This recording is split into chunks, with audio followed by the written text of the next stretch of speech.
How to improve your constructive feedback.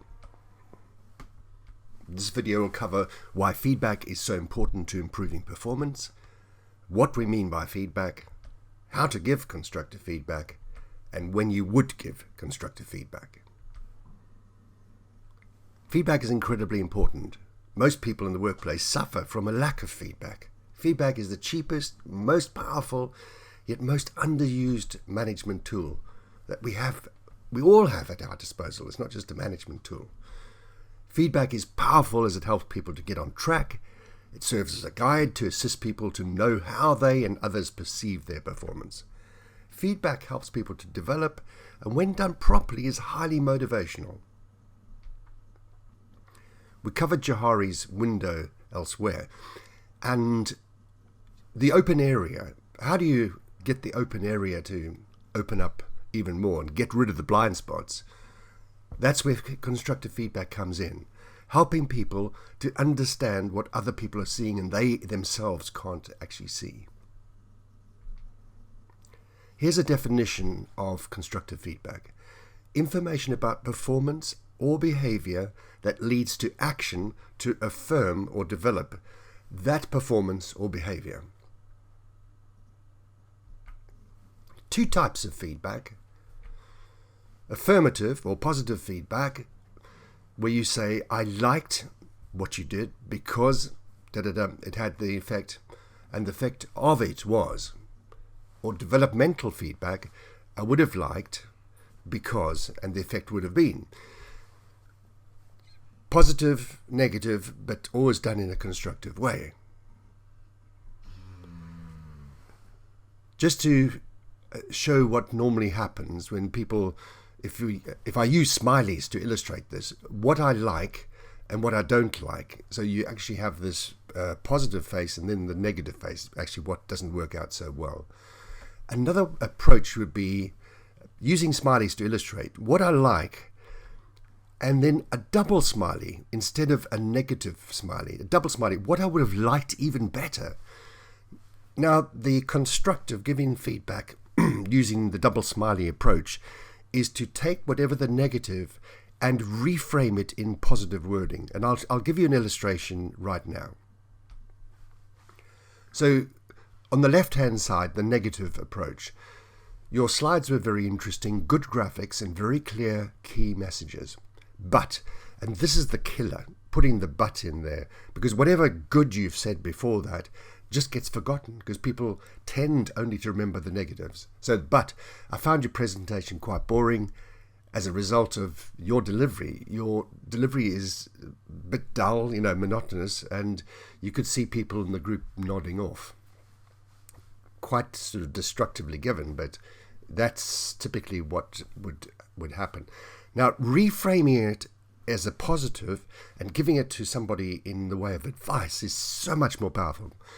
Bear in mind, the idea is at the end of receiving feedback, people should come away from that feeling motivated, even if they've actually heard stuff that they're not doing so well, but they've actually got a course, a way forward.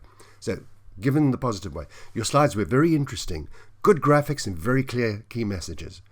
This is a real strength that will support the improvements you need to make on your delivery. So straight away, you've got a little message in that delivery needs looking at. Spend a bit of time before a presentation thinking about the specific needs of your audience.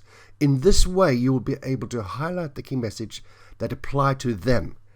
Get them engaged early. So now you're giving some very clear advice. Stay connected, look at their faces, and use tonality to emphasize. You do it very well in your slides. Now do it with your voice. So you can see how you've got some really good advice, and you've dealt with the issue. And the issue was that the person's pretty boring. But you've actually dealt with it in a way that will help them to engage their audience and get things going.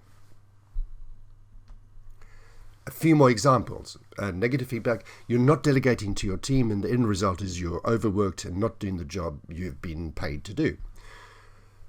Put another way, my advice is over the next 3 months, get each member of your team to take over one of your jobs. Hand the jobs over on a gradual basis, making sure they know why it's important, what needs to be done, and how to do the job to the required standards. So very clear and constructive feedback on how to delegate. Right. Next one, you are not prioritizing your work, and by ranking everything equal, you are not achieving the most important items. My advice to you, have a discussion with your boss to clarify the top 5 objectives.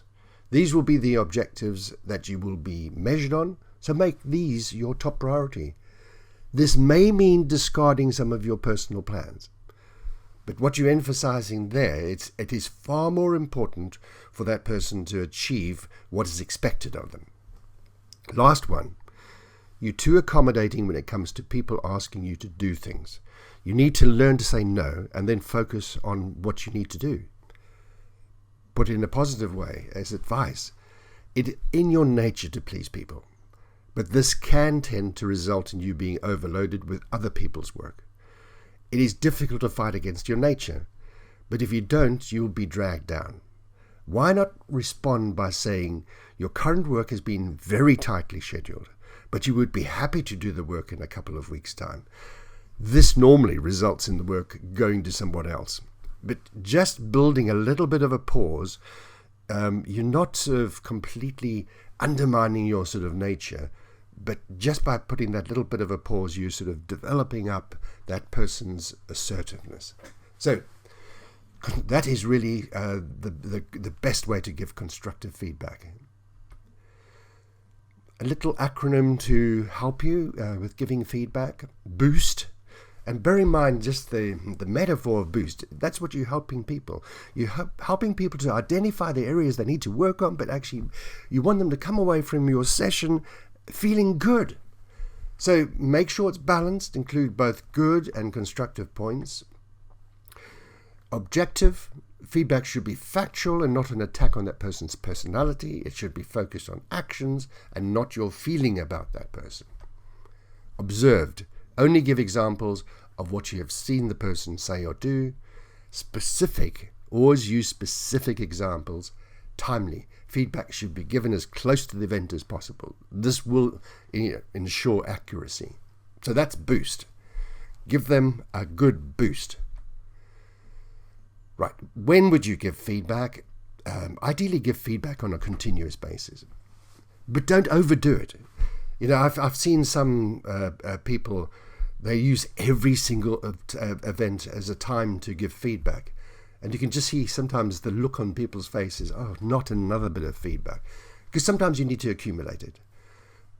Give feedback when you feel it's going to be really valuable to them. Understand, if you're a manager, what the needs are of each of your people. Give affirmative feedback directly after the event. And if you can separate it, provide developmental feedback prior to the next event. So if someone's done a presentation, just hold the good stuff and say, great presentation, really good, everyone was engaged, fabulous. If you've got ideas for how they can improve, catch them before the next presentation. Accumulated feedback if you are spotting a trend. So my very first point of not overdoing the feedback is sometimes you just need to accumulate and see if there is a trend, if there's something building up, and have some way of actually keeping notes. I remember advising someone just to do a little mini post-it note and then put it into a folder, and then over time you can actually spot that there is a trend. Avoid overloading your coachee with feedback. But as there is not enough feedback in the world, that's probably less of an issue. Right, in summary, feedback is a very powerful tool that when used correctly helps people to grow and to reach their full potential, and it motivates them to perform to a higher level. So, that's it. Thank you.